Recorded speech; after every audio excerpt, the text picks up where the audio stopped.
তো আজ উটের গোস্ত বিরিয়ানি বানিয়ে খাওয়ার পর আমাদের সাথে এমন এমন ঘটনা ঘটবে তোমাদেরকে বলে বোঝাতে পারবো না গাইস। চলো তোমাদেরকে শুরু থেকে বলা যায়।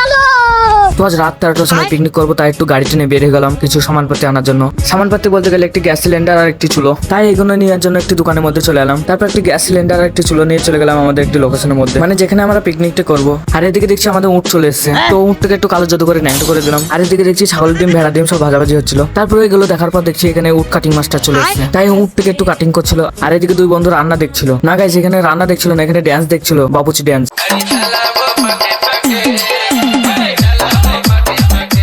তাই আমি একটু মন দিয়ে ড্যান্স দেখছিলাম। ড্যান্স দেখার পর দেখছি এখানে উটের গোস্ত তৈরি হয়ে গেছে। উটের গোস্ত রান্না হয়ে যাওয়ার পর দেখছি এখানে চাল চাপিয়ে দিয়েছে। আর এই সে আমাদের ড্যান্সার বাবুচি, আর উনি যত সব রান্না করছে আমাদের। আর হ্যাঁ, আমাদের কিন্তু স্পেশাল বিরিয়ানি হচ্ছে, যেটা কখনোই তোমরা চোখে দেখো না। তো গাইস, ফাইনালি আমাদের ঠান্ডা ঠান্ডা বিরিয়ানি হয়ে গেছে। বিরিয়ানি হয়ে যাওয়ার কথা শুনে আমার বন্ধুরা কোথায় যেন ছুটতে চলে গেল। আর কোথাও যায়নি গাইস, খেতে বসে পড়েছে সব। তো আমিও বেশি দেরি না করে জলদি জলদি বসে পড়লাম। আর এই সে আমাদের স্পেশাল বিরিয়ানি। চলো বেশি কথা না বাড়িয়ে খাওয়া যাক। আরে ভাই, এতটা টেস্ট হবে আমি ভাবতে পারিনি। আর হ্যাঁ, আমরা কজন পিকনিক করছিলাম তো তোমাদেরকে দেখাতে পারিনি, তো তোমরা একটু ভিডিওতে লক্ষ্য করে দেখে নাও। ভিডিওটা দেখার পর আমরা কজন আছি একটু কমেন্ট করে জানিয়ে জানো, দেখি তোমাদের চোখের পাওয়ার কতটা। তারপর সবাই মিলে খাওয়া দাওয়া কমপ্লিট করে বাড়িতে করে আনলাম। তো আজকের মিনি ব্লগটা এখানে শেষ করছি। তো আরো নতুন নতুন ভিডিও পেতে আমার চ্যানেলটা ফলো সাবস্ক্রাইব করে রাখো। আর হ্যাঁ, লাইক করতে ভুলো না গাইস।